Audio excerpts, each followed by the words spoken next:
Ndichikutambirai zvekare pano padzira re263 pano patinomhanya nenyaya dzezvinhu zviri kuitika munyika yedu yeZimbabwe. Wana ndati turi chidumbu changu moza ndauya nezvinhu zviri kupisa.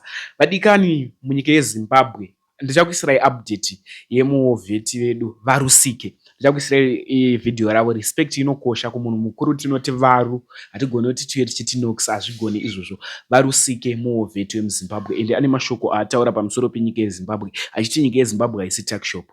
But ndisataisa video ravo ndine mashoko anguwo inini andoda kuzivisai mhuri yeZimbabwe. Vadikani nyika yeZimbabwe vanhu vane nzara, vanhu vari kutambura muZimbabwe.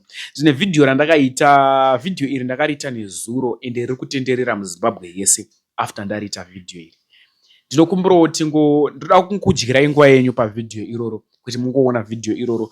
Ndakagadzira video iroro ndichida kuona kuti munhu anoreacta sei. Zvisinei ndagadzira video iroro, video iri rakabva ratanga kutenderera munyika yese yeZimbabwe. Vanhu vachitaura kuti aiwa inzara, vamwe vachiti ndofunga mukomana uyu ndounhu hwake, but vamwe vaiti ndo inzara. So doti imi mutauro zvamunofunga mucomment section. Handisi kutaura ndakaita sei pavidhio ipapo ende ndakangogadzirawo sevidhio ndichiti ndiri kuvaraidza nguva, but takatozoona kuti nyaya dzachona kwadzanga dzakuenda munhu akutoda mari. So da kusiyai muchiona video, pedza kuona video taura zvaunofunga mucomment section. Ini sahatirani ndiri pakuzivisai zvikuitika munyika yeZimbabwe, but apa ndamboti ndikuzivisei zvinhu zvaitoti veruzhinji vatye nazvo ende vanhu vapanduka. Kana kuri iko kwatiri kuenda senyika yeZimbabwe, hakuna kwatiri kuenda kana varume vakuita seizvizvi. Ndatione this video. Ndati ndokuda mari yaunoda ise ndokupa, ndokuda, ndakukuda like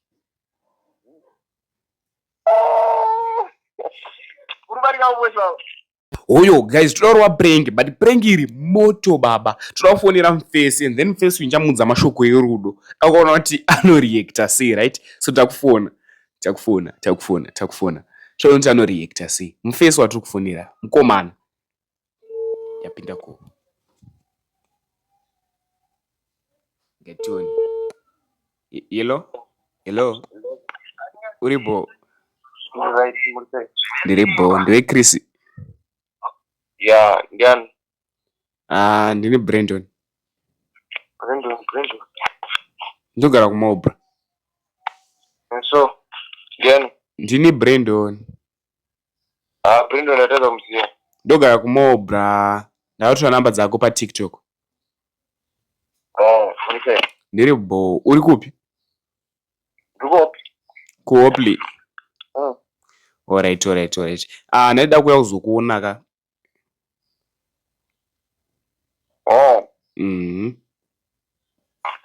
Munokwanise. Alright. Misikamira ndizoisa mota yangu hiyo ndisvike paground.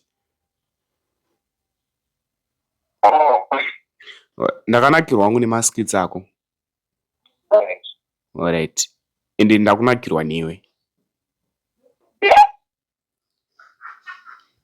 Hello. Ndakanakirwa newe.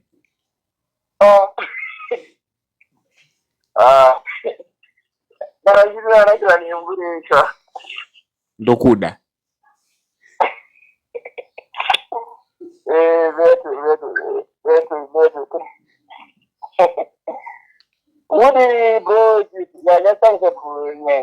Ndati ndokuda. Mari yaunoda ise ndokupa. Ndokuda. Ndakukuda like.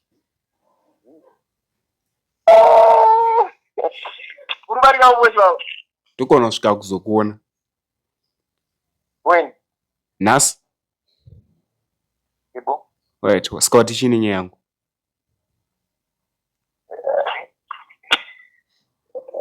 Ndore. Akaudza tambo.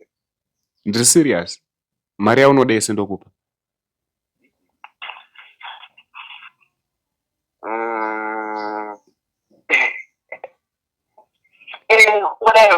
Yeah. Hello? Yeah. Ndiye kwa hapo. Ndokuisira data ndo ndakuda. Alright, I love you. Me too, bye. Kawan. Next update. Next update vadikani nasandataura kuti unosubscribe kana uri munyowani wotena on the notification bell walike this video here vadikani ndine video ravanoxi apo pavanga vachitaura mashoko avazivisa kumhuri yezimbabwe nyika yezimbabwe vachiti zimbabwe haisi takshop so ini anogone kuzviwedzeredza kana kuzvitapudza ndinofamba neproof nyaya isina maside effect mukati handiti turi chidumbu changu ndichimhanya nemanyepo soda kuisirei audio yavo wapedza kuona audio wapedza kunzwa audio yavo utauro zvaunofika mucomment section isati rare ndafunga kukutizai much love. Zimbabwe is for us all Zimbabweans. And it is incumbent upon each and every Zimbabwean to make sure that they do participate in the shaping of the political trajectory as well as the economic trajectory of this country for the betterment of everyone. This country must not be treated like a personal tuck shop. I, Noxi Chiwero, as an equally concerned citizen, believes that a new culture, which is an old culture which is being perfected now, and it does not augur well for the development of our politics, for the development of our nation, in fact, for everything that is anything to do with the betterment of lives of Zimbabwean people. I am very much concerned about the rewriting of history in order to create a fake legacy of people who have proved to be very criminally minded, people who have this tendency of glorifying evil and want to portray it in a positive image. I've read an article where the current Speaker of Parliament, Jacob Mdenda, his legacy is being glorified. And yet, we believe that Jacob Mdenda is at the center of the subversion of parliamentary constitutionalism. He is the man who facilitated Chabangu to withdraw legitimate representatives of the people. He connived with Chabangu, the renegade, who was not representing anybody, who happened to be a proportional representative in the Senate. And he was an acting secretary general of a political party who did not possess sufficient power to institute changes and recall members of parliament elected by the people. But Jacob Mdenda facilitated this. He's a lawyer himself, an advocate, and he would see nothing wrong about it.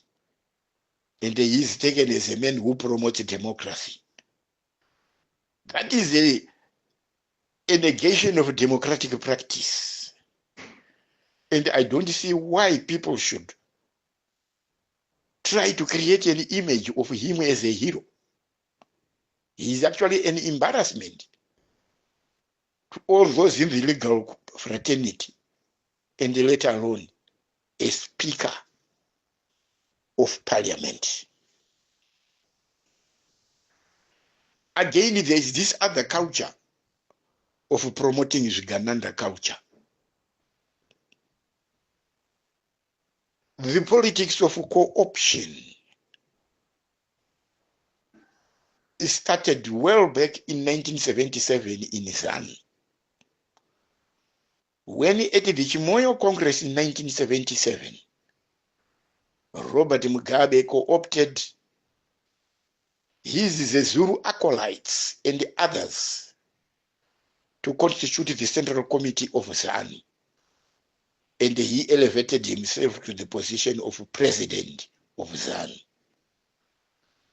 The politics of representation, the politics of co-option is non-representative because those co-opted are not representatives of the people. They have to be elected. Their loyalty is to the appointer.